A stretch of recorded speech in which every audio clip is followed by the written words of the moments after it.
This program contains adult content. Parental discretion is advised. Today, inshallah ta'ala, a brother emailed me saying, Assalamu alaikum, I have discovered that my wife of 5 years is cheating on me.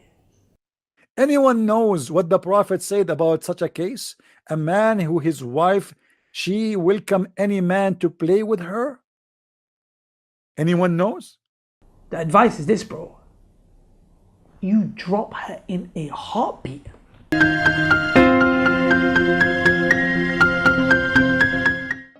The Muslims are so good to call the sheikh to ask him, Assalamu alaikum, brother.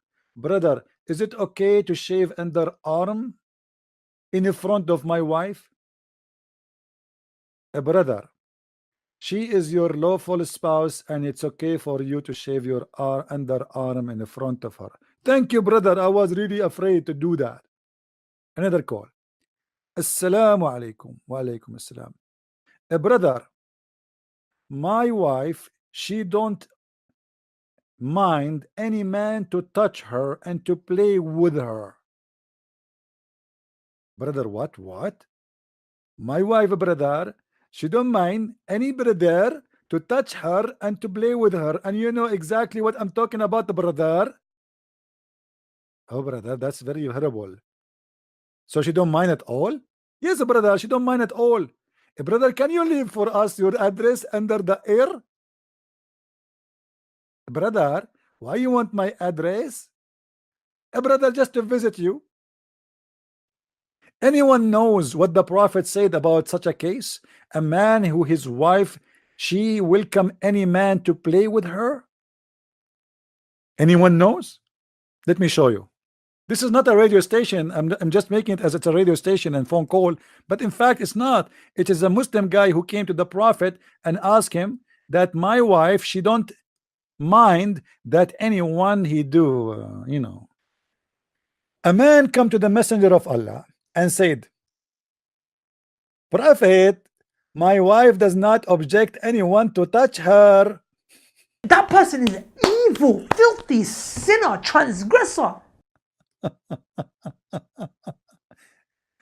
The Prophet said, where do you live, buddy? Where do you live? Brother, I live next to the pharmacy door. If you go to the pharmacy next to the bus station, go walk 7 steps, you will find a door. It says, stupid idiot. Okay, brother, I will visit you from time to time. I promise you. I promise you I'm coming to your house. So his wife, she does not object if anyone touch her. He said, Muhammad, okay, divorce her if you wish. The man, he said, I'm afraid I will miss her.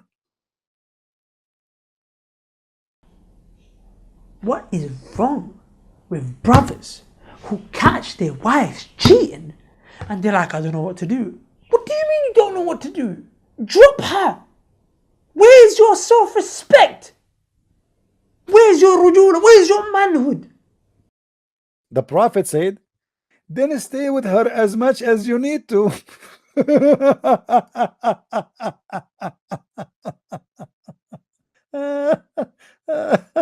Actually, the translation is super duper false. The Prophet, he said, قال استمتع بها ما شئت. Enjoy her then. The Prophet of Islam giving a moral answer, ethical answer. The guy, he have a wife, she is a whore. She sleep with everybody. Complaining for the Prophet. The Prophet said to him, okay, well, as long as she is like that, divorce her. The man, he said, well, I'm going to miss her, I like her. Muhammad, he said to them, he said, okay, well, then enjoy her as much as you can. So, which means Muhammad is giving him the idea, enjoy the whore, his wife, with the rest of the men. Muhammad, you don't mind. The advice is this, bro. You drop her in a heartbeat.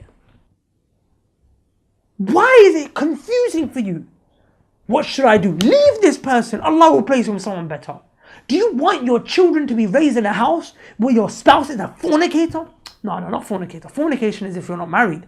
Adulterer. This is worse. He had a wife to make love to. She had a husband to make love to.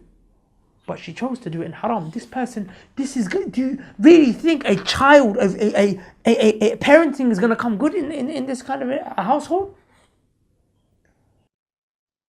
Do you see it, Muslims, or I'm making things up? Muslims, did I make things up?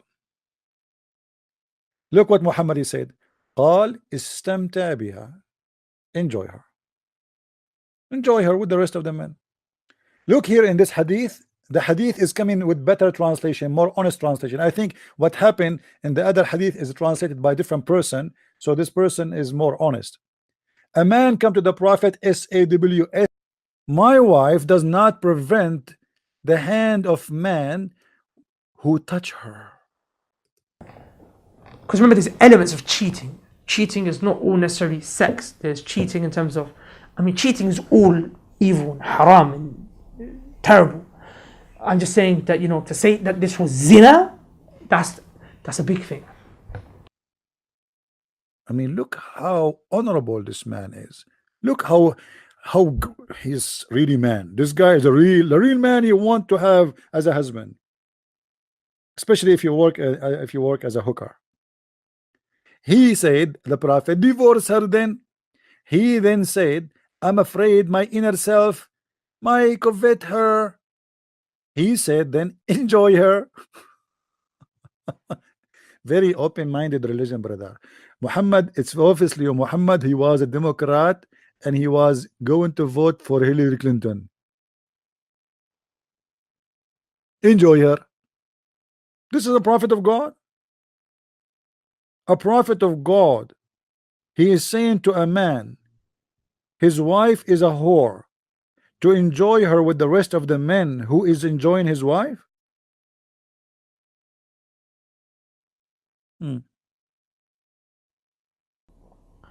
People who are willing to remain in a relationship with someone that they love, despite having been humiliated on such a level, should be worried that they are doing shirk. Maybe I'm not saying it is, but it could be the case. Because if you take complete love and complete humiliation and you take it away from your worship to Allah and you give it to a human being, where you happen to completely love or completely humiliate yourself in front of that person, then now you've done shirk and that person's your God now. But you see, the good thing about Muhammad, he is a person who speak a lot, and the more he talk, the more he do poo-poo. And poo-poo is very helping in this religion. It is the fertilizer for knowledge.